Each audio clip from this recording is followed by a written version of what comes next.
एक सवाल से शुरू करते हैं। कभी सोचा है कि एक नई नकोर लोहे की कील अगर कुछ हफ्तों के लिए बाहर गार्डन में रह जाए तो उसका क्या हाल होता है? हाँ, वो चमकदार स्मूथ कील धीरे धीरे डल हो जाती है। बिल्कुल। फिर उस पर एक अजीब सी ऑरेंज ब्राउन परत जम जाती है जिसे हम जंग कहते हैं। और आखिर में तो वो इतनी कमजोर हो जाती है कि हाथ से भी टूट सकती है। ये होता क्यों है? और ये सिर्फ एक कील की कहानी नहीं है। बड़े बड़े पुल, पानी के जहाज और हमारी गाड़ियां सब इसके शिकार होते हैं। बिल्कुल। तो आज हम यूनिट 2 इलेक्ट्रोकेमिस्ट्री के एक बहुत ही इंपॉर्टेंट और प्रैक्टिकल टॉपिक की गहराई में उतरेंगे। कोरोजन। हाँ, और ये समझना इसलिए जरूरी है क्योंकि कोरोजन से हर साल करोड़ों रुपए का नुकसान होता है। ये एक साइलेंट किलर है जो हमारे इंफ्रास्ट्रक्चर को अंदर से खोखला कर देता है। तो आज हम समझेंगे कि ये होता कैसे और इससे रोका कैसे जा सकता है। ओके, चलिए इसे थोड़ा खोलकर समझते हैं। तो सबसे सिंपल लेवल पर कोरोजन आखिर है क्या? बिल्कुल आसान शब्दों में, कोरोजन एक तरह का अनकंट्रोल्ड डिस्ट्रक्टिव इलेक्ट्रोकेमिकल ऑक्सीडेशन है।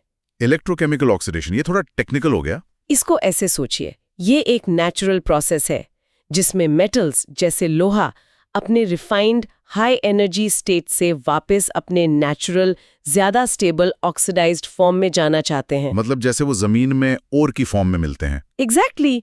अच्छा, तो जैसे हम मेहनत करके ओर से मेटल निकालते हैं, नेचर उसे वापस ओर जैसा बनाने की कोशिश करती है। और उसी प्रोसेस को कोरोजन कहते हैं। राइट।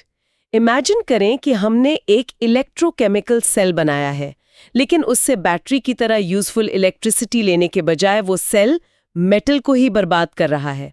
कोरोजन वही है। ओके, पर यहां पर एक्चुअल में हो क्या रहा है मॉलिक्यूलर लेवल पर? देखिए, मेटल की सरफेस पर दो चीजें एक साथ होती हैं। एक जगह पर मेटल एटम्स इलेक्ट्रॉन्स लूज करते हैं, यानी उनका ऑक्सीडेशन होता है। हाँ, ये जगह एनोड की तरह काम करती है। फिर वो लूज किए हुए इलेक्ट्रॉन्स मेटल के थ्रू ट्रैवल करके दूसरी जगह जाते हैं। ओके। जहां हवा की ऑक्सीजन और पानी मतलब मॉइस्चर उन्हें एक्सेप्ट कर लेते हैं, वहां रिडक्शन होता है। तो वो जगह कैथोड बन जाती है। बिल्कुल। और ये प्रोसेस चलता रहता है और मेटल धीरे धीरे ऑक्साइड या हाइड्रोक्साइड में बदल जाता है, जिसे हम रस्ट कहते हैं। यहाँ पर एक कॉमन गलतफहमी हो सकती है। लोगों को लगता है कि कोरोजन सिर्फ एक सतह पर लगी हुई गंदगी है। ये बहुत आम गलती है और ये याद रखना जरूरी है कि कोरोजन सिर्फ सरफेस डैमेज नहीं है।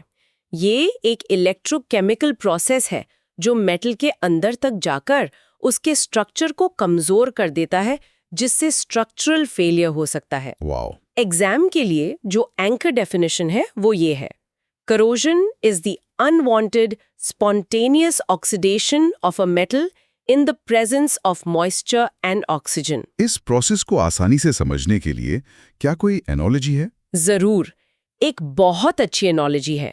मेटल को एक लिविंग ऑर्गेनिज्म समझना और कोरोजन को एक बीमारी की तरह देखना। That's interesting।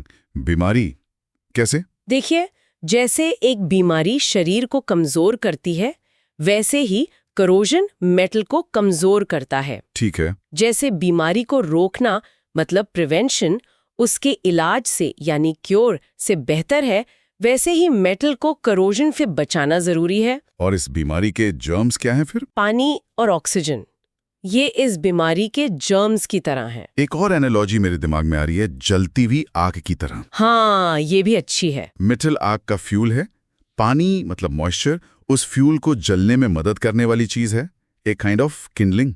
और हवा की ऑक्सीजन आग को भड़काती है। बिल्कुल। अगर आप इनमें से एक भी चीज हटा दें, पानी या ऑक्सीजन, तो आग नहीं लगेगी, यानी कोरोजन नहीं होगा। बिल्कुल सही। अब एक मेंटल इमेज बनाते हैं। इमेजिन करें वही लोहे की कील 1 साल तक बाहर पड़ी है। ओके। पहले हफ्ते में क्या होगा? उसकी चमक चली जाएगी। ठीक है। 1 महीने बाद उस पर ऑरेंज ब्राउन रस्ट दिखने लगेगा। ये रस्ट पोरस होता है, मतलब इसके नीचे भी हवा और पानी पहुंच सकते हैं। अच्छा, तो प्रॉब्लम और बढ़ जाती है। हाँ। 3 महीने बाद कील पतली हो जाएगी, रस्ट झड़ने लगेगा और नीचे से नया मेटल एक्सपोज होगा जो और तेजी से करोड़ होगा। और 1 साल बाद? 1 साल बाद तो कील पहचान में नहीं आएगी, ज्यादातर सिर्फ रस्ट बचेगा, बिल्कुल कमजोर। Here's where it gets really interesting। रोज की जिंदगी में इसके क्या एग्जाम्पल्स हैं? एक सिंपल सा एक्सपेरिमेंट है। 3 अलग बर्तन में कील रखें, एक में साफ पानी, दूसरे में नमक वाला पानी, सॉल्ट वाटर। हाँ सॉल्ट वाटर, और तीसरी कील पर तेल यानी ऑयल लगा दें। आप देखेंगे कि नमक वाले पानी में जंग सबसे तेजी से लगेगा। ऐसा क्यों? नमक से क्या होता है? क्योंकि नमक वाला पानी एक बेहतर इलेक्ट्रोलाइट है। वो आयंस को आसानी से मूव करने देता है, जिससे एनोड और कैथोड के रिएक्शंस तेजी से होते हैं। और तेल वाली कील का क्या होगा? उस पर जंग लगेगा ही नहीं, क्योंकि तेल ने पानी और ऑक्सीजन को मेटल तक पहुंचने से रोक दिया, एक बैरियर बना दिया। ओके, तो टेक्नोलॉजी में इसका कोई एप्लीकेशन है इसे रोकने का? हाँ, एक बहुत इंपॉर्टेंट टेक्निक है जिसे सैक्रिफिशियल एनोड प्रोटेक्शन कहते हैं।